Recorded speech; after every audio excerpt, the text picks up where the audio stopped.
What would you do if you were diagnosed with a disease with no cure? Would you settle your fears and say goodbye to your loved ones? Or find a cure for your own disease? Let's meet a research scientist who did exactly that with Castleman's disease, Dr. David Fajgenbaum. Let's grab a drink.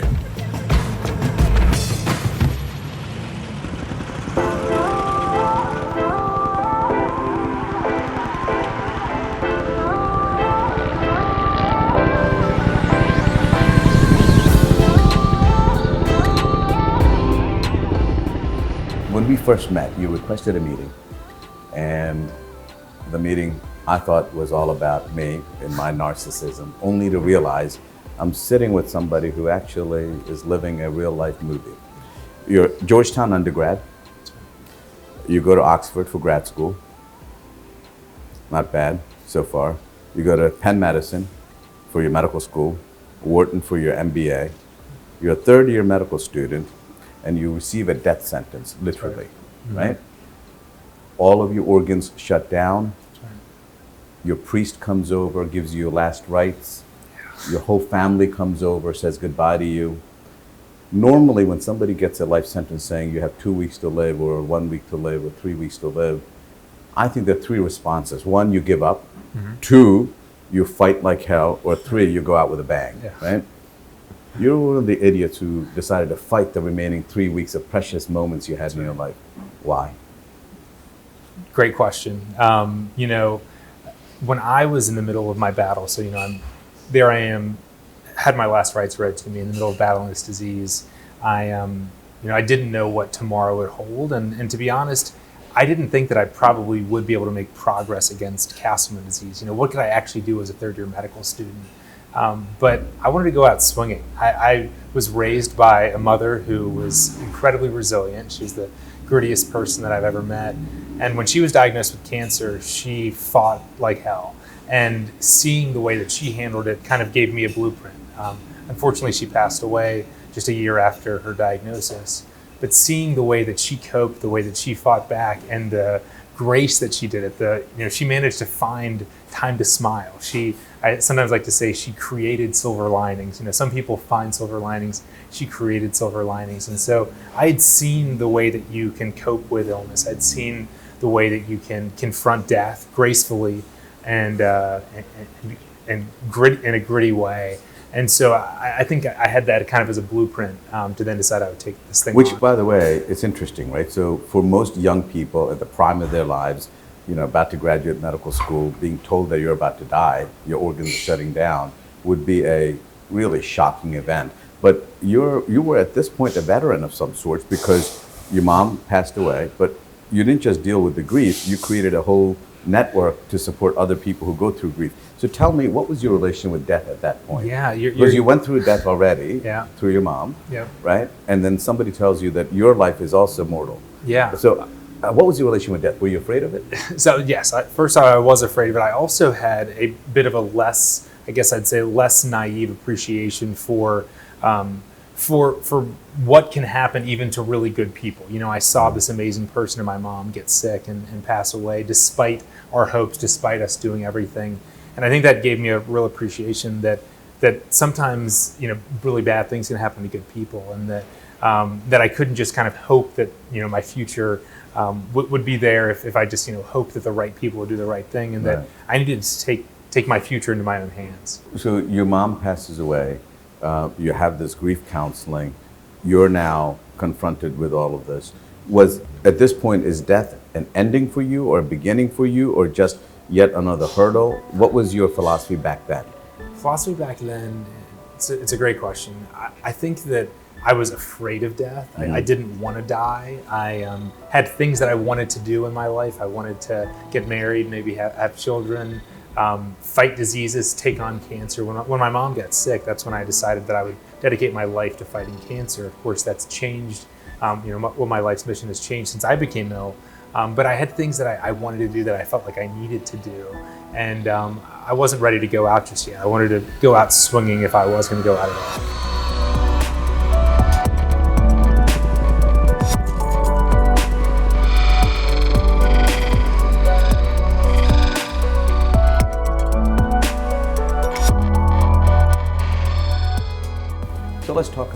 Castleman's disease. You were diagnosed with Castleman. That's what the death sentence was. Yeah. It's my rudimentary understanding, and you'll try to explain it in better terms, is when your organs essentially shut down because your immune cells that are supposed to defend the body are now shutting down their organs. Exactly. Right?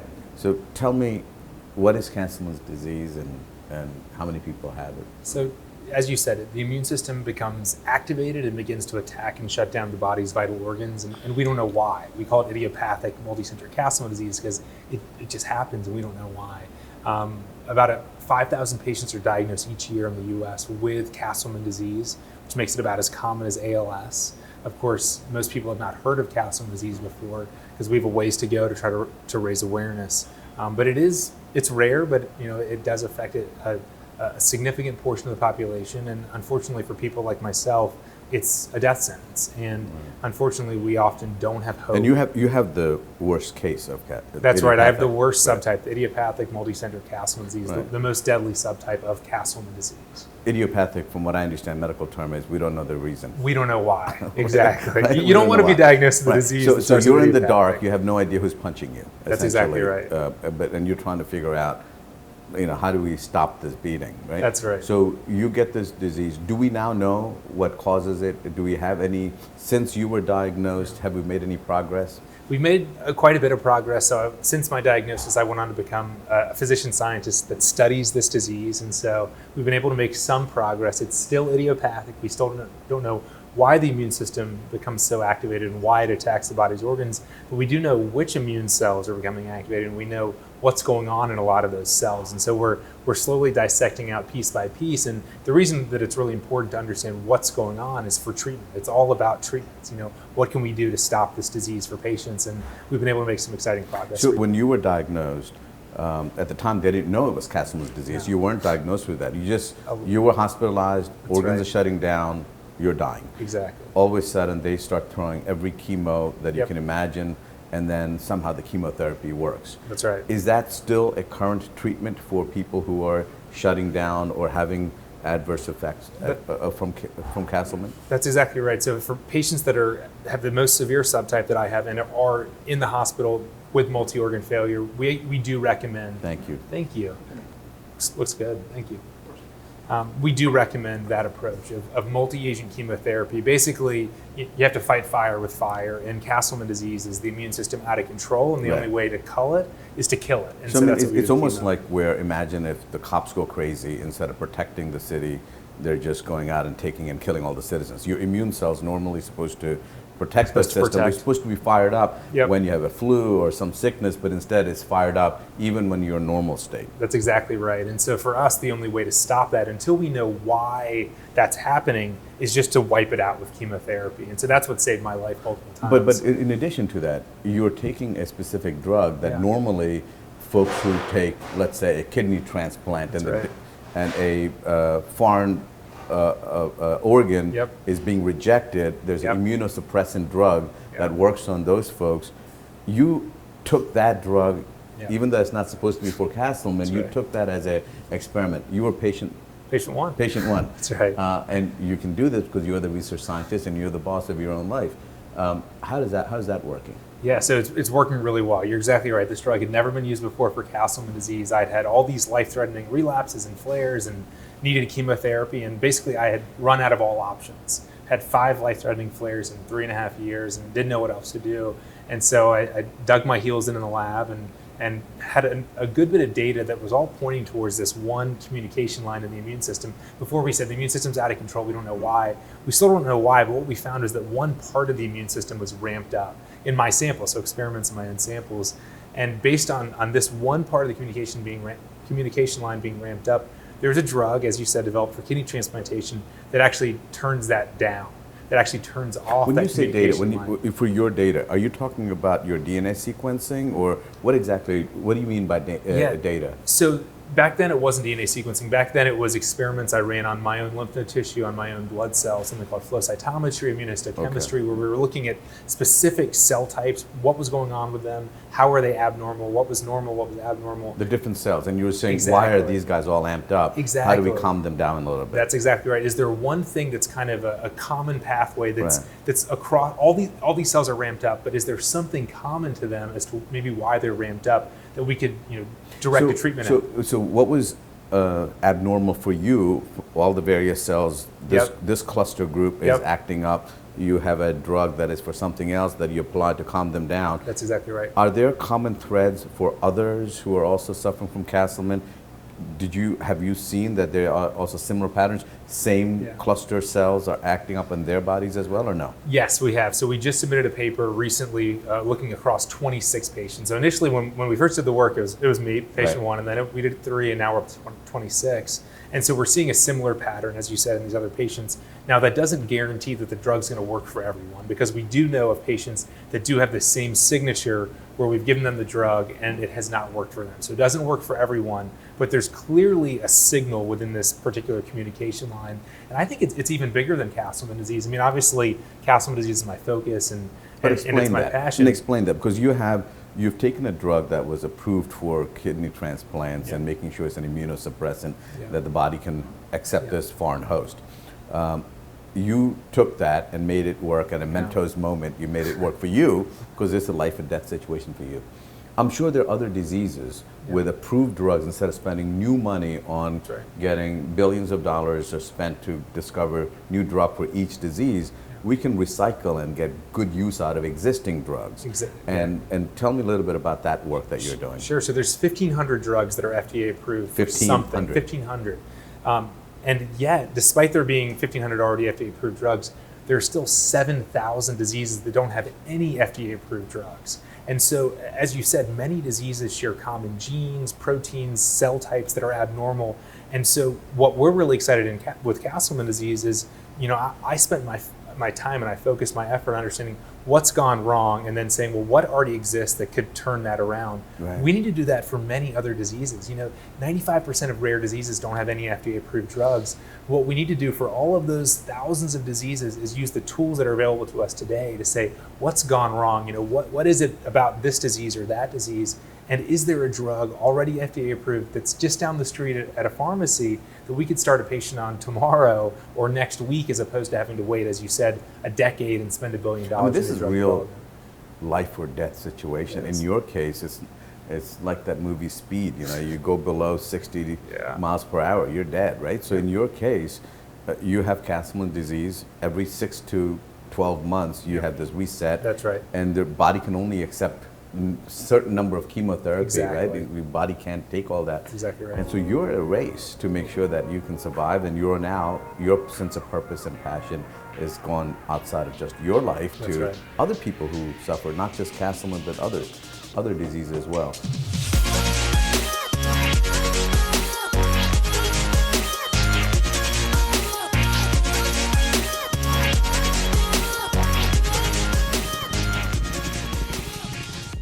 Where are we in a big picture in medicine?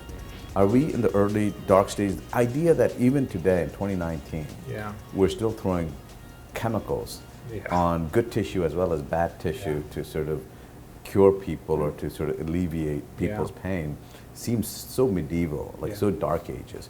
Are we in the early stages of the beginning of enlightenment, or are we still in the dark ages for medicine? No, I think we're definitely in those early stages of enlightenment. There are new drugs that are incredibly targeted that, as you said, that are not actually affecting healthy tissue, but really going after the diseased tissue, that are getting approved and moving forward. And as I said, I think we should be really excited about all these new drugs coming through. But I also really want to encourage us to look back in the rearview mirror. What are all those drugs that that came out 20 years ago, 15 years ago, that maybe will have activity on a disease that we just never could have figured out 20 years ago because we didn't have the genetic sequencing technology, we didn't have the laboratory, the brain mapping, we didn't have the tools back then to be able to make those connections, but now we do. So let's make the connections, and then let's look at these old drugs. Is it really a combination of this data science that we have, improvements in advanced robotics, new technology and tools, machine learning, doctors becoming much more aware of building on the past wisdom.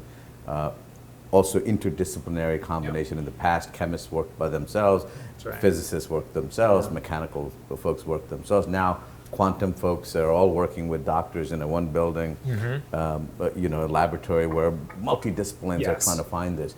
Are you seeing any evidence of, within just the Penn medicine universe or just medicine universe, where the folks who are discovering cures for leukemia are coming into your laboratory and saying, here's what we discovered, or is that too much work? Are they too focused on what they're doing, and are they still operating in silos? So I think these silos are beginning to break down. And part of the reason that silos are breaking down in medicine is because patients have a larger voice than ever before. And patients, they don't care about what journal your article is published in. They don't care about, how many papers you have. They care about results, and they want them now.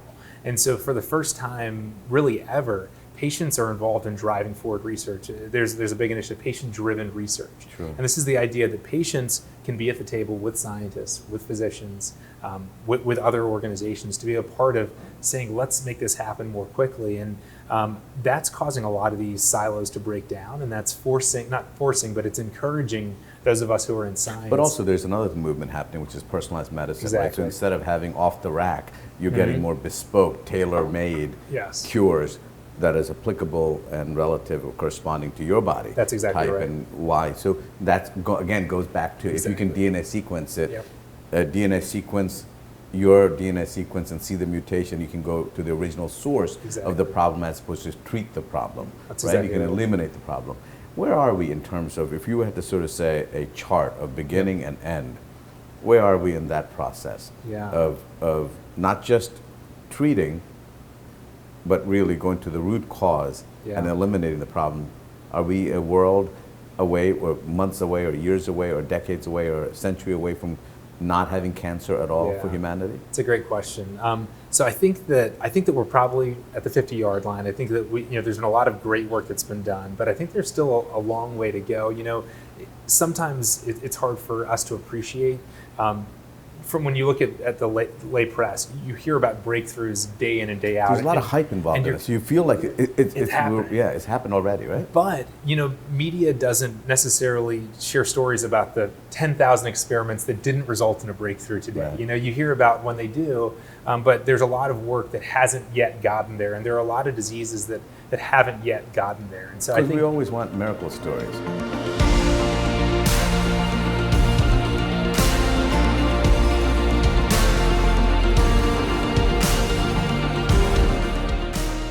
You've got to have tons of pressure to be always on, because America loves the sort of the underdog stories of somebody who went through hell, made it out on the other side. Yeah. You went through hell. You were given a death sentence. You came out on the other end. Is there pressure for you to always have an optimistic story, not to talk about how difficult it must have been, not to talk about the scars? You escape a prison camp. The barbed wire is cut through flesh. You can't talk about the flesh. You only talk about the fact that you're no longer in the prison camp. Do you have pressure? I think that there is some pressure for that, but I think it's also kind of been ingrained in me and also imprinted on me by my mom to basically say, let's not focus on that. Let's focus on what we have control over. In my book, I talk a lot about this concept that we all need to hope for things. We need to pray for things. We need to wish for things, because being hopeful is actually really helpful when you're dealing with really tough situations. But we can't just stop at hoping and praying and wishing and wanting. What we need to do is reflect on them and figure out what action can we take. I think you have to be 0.01%. That's not normal. I think most people who go through trauma like that, who've been told you're going to die, have to be in a deep hole, dark hole of despair and lack of hope. And they have to sort of wallow in self-pity. And the question I guess I have is, did you have those moments where you were deep in the darkness, where you couldn't get out? Yeah, absolutely. Yeah. So especially the first two or really maybe the first three times that I almost died, which happened over a 6-month period. Each of those 3 times, I said goodbye to my family. I didn't think I was going to survive, and it was right before I reached the lowest point that I was terrified and that I was distraught. That What I learned is that I didn't regret anything I did do in my life. What I regretted were the things that I wasn't going to get the chance to do. Yeah. The things that I didn't say, or the things that I would never get to do. And I think that's an important lesson This is for all before the of us. baby, this is before the marriage, Exactly. and just about to do all those things, all those dreams that you may not get a chance to see. And I hate to have this morbid conversation. All of us don't know when and how long, right? Absolutely. We don't know the journey, but in your case, that threat of at any given moment the music may stop still is there. Oh, absolutely. Right? I mean, you're still on that watch. Absolutely. And I considered the first time that I almost died when I had my last rites read back in 2010 to be the start of my overtime. So, you know all about overtime, and I know a lot about overtime from years of football.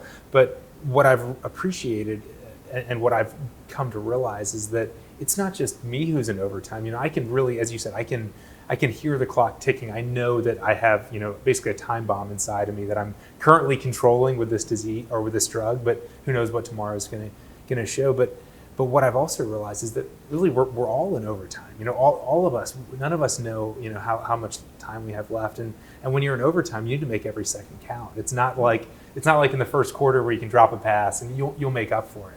I remember when I first met you, it wasn't overtime was the metaphor I was thinking. I remember talking to you and saying, you must be on a 2-minute drill. Yeah. With 2 minutes remaining and there's a sense of panic. Yeah. And when you think about football, Peyton Manning played as though the entire game was a 2-minute That's drill. right. He had a sense of frenzy, and he would get to the huddle and it would be all, Omaha crazy stuff. Whereas Brady also had the 2-minute drill throughout the game, but he just looked like he was just casually jogging up to it. You are more Brady-like in the way you're approaching this, always smiling, even though there's a death sentence on your head. You're finding cures, you're up every day, you're positive, you're not showing pressure, it's grace under pressure. But there has to be moments where you need the support, where you also have moments where you're going, we're not going to make it, we're going to lose this game. What inspiration do you draw on? Who do you lean on when those moments happen? So my wife, Caitlin, has been my rock through all this. Going through what I've gone through, but really also what she's gone through. It's been so challenging, but she's been there through everything. She is amazing. She is amazing. She is amazing. You're lucky. I am very lucky. My dad and my sisters have also been just by my side throughout everything. I met them too. You're lucky. Yeah. I'm very fortunate. And then my newest supporter and the newest member of the family that helps to motivate me is my daughter Amelia. We just celebrated her first birthday on Monday, so the year's gone by fast. But it's something that when I was first dying in the ICU, just down the street at Penn, I remember I was unconscious for most of that time, but I remember looking out a particular window and thinking, as I said, reflecting on my life and thinking about the things that I wasn't going to be able to do in my life. I wasn't going to be able to get married to Caitlin. I wasn't going to be able to have a child, and I wasn't going to be able to fight back against disease. I mean, at the time, even before I got sick, my dream was to fight diseases. At that time, it was cancer, brain cancer. But that's what I wanted my life, my legacy to be. And so I mourned as I looked out this window that I would never do those things. And the fact that I got the time and the opportunity to get married, to have my daughter, to fight disease, I wish I didn't go through everything I did, but it's almost turned into, what could be better than to be able to come back when you didn't think that you could, to be able to achieve these things that I never thought I could. You've had more endings than a Die Hard movie, essentially. That's right. But David, there are 3 questions whenever I talk to business people, individuals, artists, whether it's personal, corporate, or as a nation. There are only 3 questions that truly matter. Mm-hmm. Who am I? Why do I exist? Where am I going next? Yeah. The last person who got those 3 questions right lived in 6th century BC. The world knew him as Gautam Siddhartha or Buddha. Mm-hmm. Since then, a lot of us are trying to answer that question, but not really successfully. You've now gone through 3 important milestones: your mom's passing, setting up a grief network, your own death sentence, surviving, now fighting for others to find cures. Are you getting closer to the answers to who am I, why do I exist, where am I going next? Absolutely. I think that right now I'm living a journey where I really have 3 focus is right now. So one is very focused on Castleman disease and disease. I want to continue to chase down Castleman disease. I want to understand. I want to get rid of that idiopathic from the name. I want to chase it down. I want to also chase down diseases like it. There are many others where the immune system attacks and shuts down the body's vital organs for no good reason. The next is that I really want to inspire people to reflect on their hopes and to turn them into action. Well, let's go back to that point, sure. right? So who am I is a deep question. You were already wired to be a fighter. You were a quarterback. You sort of gone through all-nighters at Georgetown and Oxford and Penn Medicine. Yeah. I mean, you're not the type you're the 0.001% who says, I'm going to do more, yes. right? After 15 reps, that's when you're just starting. That's right. 16 is one for you, Yeah. right? 99.9% of the people are not built like you. When we get to the 10th rep, we want to put the weight back down. So how can you inspire somebody who is not built like you? Isn't there a disconnect between your life, you're blessed with Caitlin, you're blessed with the right parents, et cetera.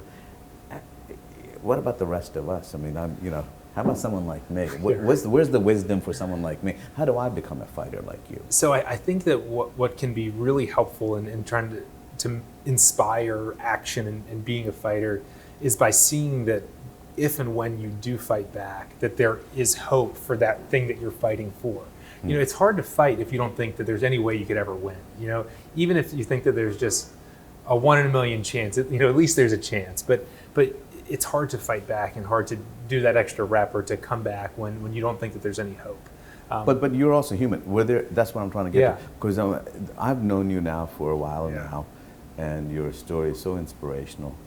But there are moments where I think, were there any moments were of doubt, which would be like 99% for me? Yeah. Was there 0.1 for you where not only was there doubt, but you said, I want to give up? Was there every moment where you said, you know what, it's just easier not to fight.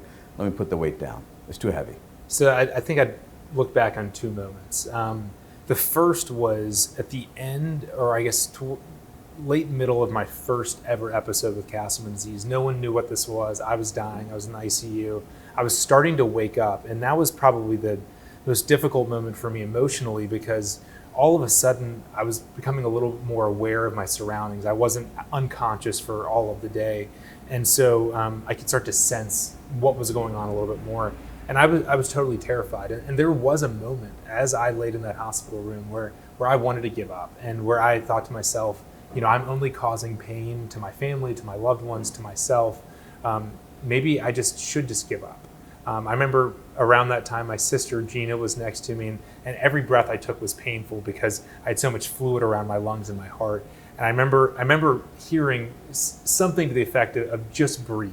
And it kind of got me out of this trance of saying, like, I'm just going to give up, to say, you know what, I'm just going to take one breath at a time.